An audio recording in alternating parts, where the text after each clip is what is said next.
Hey, welcome to our business meeting. I'm Dallin Neeley. I'm Jared Arner. I'm Sam Alger.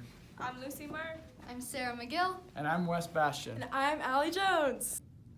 Okay, the pain that we noticed was having cold hands during the winter.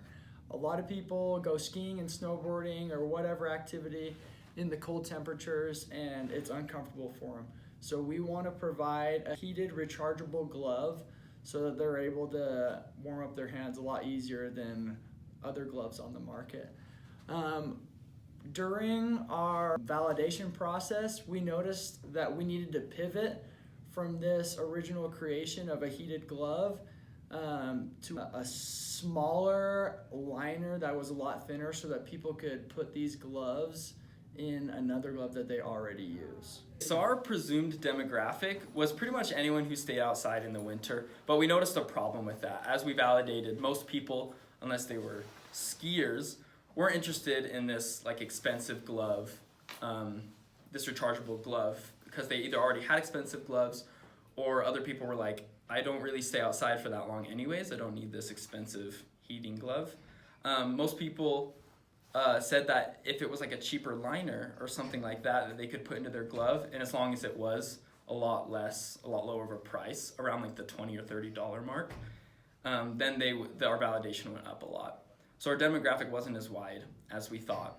But with this pivot, we were able to get a lot higher of a validation approval. We talked to 70 people, because there's 7 people in our group, so that was 10 each, and these were all face-to-face interactions. And from that, we got a 65.6 validation.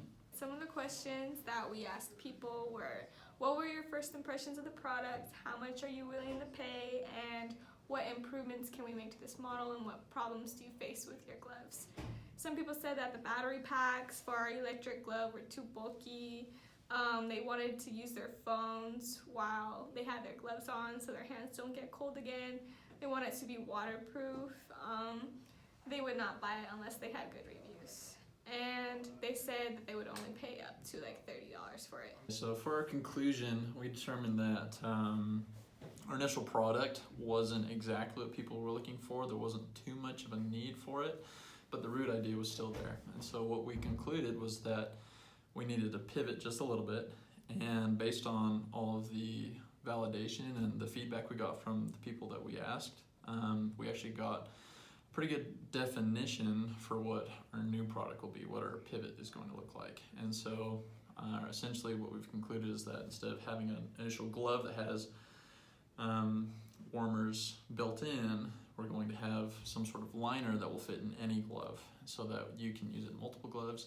Your hands will always be warm no matter where you're at, whether you're skiing, whether you're working, whether you're just walking around campus or any old place.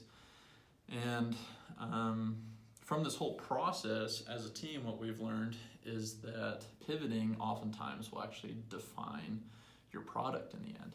Because what we start out with is one idea, but what it really happens to be and what the customers say it needs to be is what you're gonna sell in the end. And so being able to listen to customers, being able to improvise and innovate on what they say will really make the difference in the long run for your product.